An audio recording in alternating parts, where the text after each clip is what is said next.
दोस्तों आज की वीडियो में हम करवा चौथ की व्रत की कथा को सुनेंगे। तो चलिए दोस्तों वीडियो को शुरू करते हैं। एक साहूकार के 7 बेटे और एक बेटी थी। सातों भाई बहन नित्य एक साथ प्रेम से भोजन किया करते थे।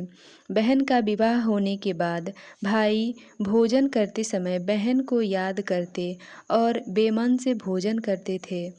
जब कार्तिक से पहले बेटी विदा होकर घर आई तो घर में खुशी छा गई। अब बहन भाई फिर से मिल बैठकर भोजन करने लगे। कार्तिक के कृष्ण पक्ष में करवा चौथ का व्रत किया जाता है। घर में लड़कों की बहुएं, माँ और बहन सभी ने करवा चौथ व्रत रखा। शाम को सातों भाई भोजन करने के लिए बैठे तो उन्होंने बहन को भी भोजन करने के लिए कहा। बहन बोली, आज वह तो चंद्रमा निकलने पर ही अर्घ देकर भोजन करेगी। भाई चुप होकर भोजन करने को तैयार हो गए। पर सबसे छोटा भाई बहन से बहुत प्रेम करता था, बहुत स्नेह करता था। उसने सोचा कि बहन चंद्रदेव के निकलने तक कैसे भूखी रहेगी।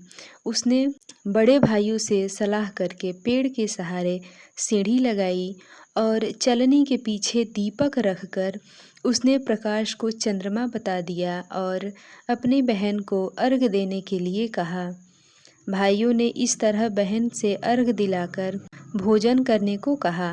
बहन ने अपनी भाभियों से भी भोजन करने को कहा, किंतु भाभियों ने भाइयों के द्वारा छल किया जाना बताकर ननद को भी भोजन करने से मना किया। फिर भी भोली बहन ने भाइयों के बहकावे में आकर भोजन कर लिया।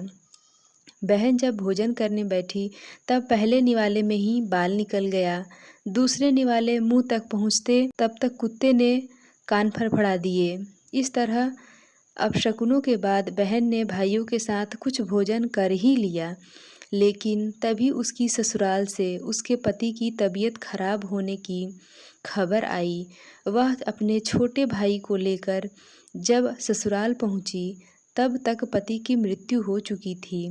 वहाँ उसकी मौत पर भारी कोहराम मचा हुआ था। माँ ने अपनी बेटी को ससुराल भेजते समय समझाया था कि जब वह पति के गांव पहुँचे तो घर जाते समय रास्ते में जो भी बड़े व्यक्ति और स्त्रियां मिले उनके पांव छूती जाना और आशीर्वाद प्राप्त करना। उसने ऐसा ही किया। जब वह पति के घर पहुंची तो वहां का हाल देखकर वह हतप्रभ रह गई। मुख से एक बार चीख निकली और फिर वह गुमसुम सी एक ओर बैठ गई। उसकी सास ने उसे धरती पर पड़े पति के पास ला के बिठाया। कुछ देर के बाद वह जोर जोर से रोती हुई बोली, हाय, मैंने भूल से व्रत को भंग कर दिया। हे गणेश जी महाराज, आप मुझे क्षमा कर दें। मेरा अपराध आप ही क्षमा करेंगे। इस तरह वह कहती हुई जोर जोर से रोती जा रही थी। तभी शंकर भगवान और माता पार्वती उधर से निकले। पार्वती जी ने हाल जानकर शंकर जी से कहा कि हे स्वामी, यह बहुत कम उम्र में ही विधवा हो रही है। यह अपना शेष जीवन कैसे काटेगी? प्रभु आप कुछ कीजिए। शंकर भगवान बोले कि प्रिय, आपका कहना सही है, परंतु यह अपराध गणेश जी के प्रति हुआ है, वही इसे संभालेंगे। उन्होंने गणेश जी से उसे सुहाग बने रहने के लिए कुछ करने को कहा। तब गणेश जी ने व्रत खंडन करने की उसकी भूल क्षमा कर दिया और कहा कि अब वह अगले करवा चौथ का व्रत करने में भूल ना करे। तब उसकी पति राम राम कहकर उठकर बैठ गया और बोला कि मैं तो आज बहुत सोया हूँ। पति के उठते ही घर में आनंद छा गया। तब बहू ने वर्ष के सभी चौथ माता के व्रत किए। सभी चौथ माताओं ने कार्तिक की सबसे बड़ी करवा चौथ का व्रत करके अखंड सौभाग्य पाने की बात कही। तब उसने कार्तिक आने पर करवा चौथ का व्रत विधि पूर्वक किया और अपने पति सहित सुख से रहने लगी।